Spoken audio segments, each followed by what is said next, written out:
का भौजी होली में सुना है कि खूब साया से धुआं निकाल रहे हैं और सुना है कि 10 दिन पहले भैया घरवा आ गए हैं और लग रहा है कि खूब दाल कर रहा है भौजी।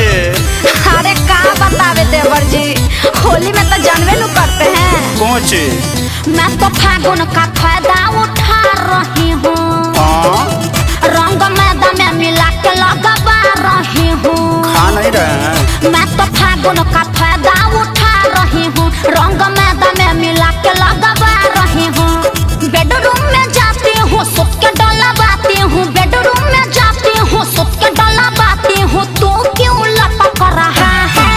अरे और सुनिएगा, पिचकारी टेढ़ हो जाएगा। अरे बताइए ना भौजी, और क्या चल रहा है? होली में भतरा चपक रहा है, साया से रंगवा टपक रहा है। होली में भतरा चपक रहा है, साया से रंगवा टपक रहा है। अरे हटिया, गाल मत छुइए। ओहो, अरे होली में पिचकारी का है मौसमात कीजिए, तनी ढाल लेने दीजिए। कल भैया का बांटिएगा, हमको डांटिएगा। अरे आप तो जानबे करते हैं कि साल भर को एक बार होली आता है और वही में ना भतार भाता है। कभी लोटा से कभी बाल्टी से चोली में रंग ढरवाती हूँ मैं। धूरा माटी भुइया बैठ के अंदर बाहर घसवाती हूँ मैं।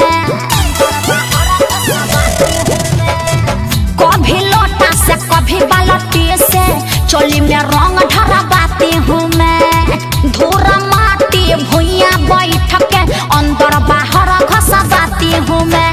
रंग के फुहार में अपन भेजवाती हूँ, रंग के फुहार में अपन भेजवाती हूँ। पानी में तू छपक रहा है। चुपचाप रुइया से भुइया साफ कीजिए, ज्यादा मत बोलिए। अरे और क्या चल रहा है, जल्दी बताइए ना। हाँ तो सुनिए, होली में भतरा चपक रहा है, साया से रंगवा टपक रहा है। होली में भतरा चपक रहा है, साया से रंगवा टपक रहा है। अरे होली में ऐसे दिखाइएगा तो किसी का तो मन बिगड़िए न जाएगा, डालिए न देगा। ये कोई तरीका है भौजी? देवर का हक होवे न करता है। तनिका सा डालने न दीजिए भौजी, तनिका सा। अरे चुपिए, खाली लाम लाम पिचकारी लेकर दौड़ल चलते हैं। हाँ भौजी, तो पिचकारी बोलो का होता है? भांग पुआ पकौड़ी खा के मुंडा अपना बनाता है। नया या स्टाइल में अर्जुन शर्मा रंग मुझको लगाता है। भौजी के बुआ चप चप भांग पुआ पकौड़ी खा के मुंडा अपना बनाता है। नया या स्टाइल में अर्जुन शर्मा रंग मुझको लगाता है।